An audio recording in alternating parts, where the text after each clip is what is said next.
Chapter 5 Warships and the Waves. We found our story, said Jack. Yay, said Annie. Indeed, said Brother Patrick. But alas, Brother Michael has not yet completed his work. You will have to return for it? Oh, shoot, said Annie. Jack was disappointed too. I don't know if we will be able to come back, he said. I don't know if we can even live without the story, said Annie. Brother Patrick looked puzzled. The two kids looked at each other, then back at Brother Patrick. It was too hard to explain about the treehouse and how the magic worked. Jack shrugged. We'll just have to try, he said. Outside, the church bell began ringing. It is time now for our sunrise prayers, said Brother Patrick. Will you join us? Thanks, but we better try to go home now, said Jack. Brother Patrick nodded and led them into the garden. When he opened the gate, they stopped. The horizon glowed pink and purple.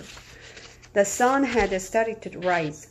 No one spoke as the great fiery ball rose slowly over the ocean. Finally, Brother Patrick broke the silence. Shine, oh, light of the sun, he said softly, on this day filled with wonder.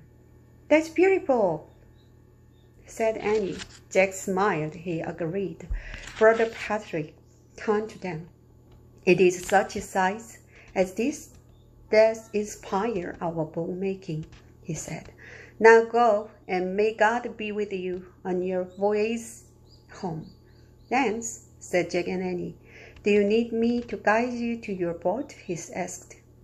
I don't think so, said Jack. Follow the path to the top of the cliff, said Brother Patrick. Then use my rope to help you down the steps. Okay, said Annie. Bye. And she went through the gate. Jack wanted to go home, but he hated leaving the monastery. It was filled with people doing his favorite things, reading and learning. I really like it here, he said to Brother Patrick.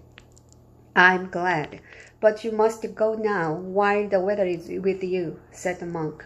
Everything can change in an instant. Then Brother Patrick turned and went into the church. Jack hurried out the gate. Before he went further, he stopped and pulled out his notebook. He quickly made two lists: to make a book, sheepskin, goose-gill, paint. To make a paint, earth, plant. Come on, and he called from the top of the steps. Coming, Jack called. He put away his notebook and ran along the dirt path to the edge of the cliff. Overhead, flocks of gulls circled in the purple sky. Their cries sounded like screams. What's wrong with them? Jack said. Maybe they always do this at sunrise, said Annie. Let me go first. Clutching the rope, she started down the steps. Jack grabbed the rope and started down. The birds' cries went on. They worried him. They sounded like warnings. Jack reached the rocky ledge and let go of the rope. Let's go, Annie called from the treehouse. Jack looked at the horizon one last time. His heart nearly stopped. A ship was outlined against the sky. Behind it, he saw two smaller ships. As the ships came into view, their bright sails were filled with wind, and their serpent prows blazed in the new sunlight. Oh no, Jack whispered. Vikings!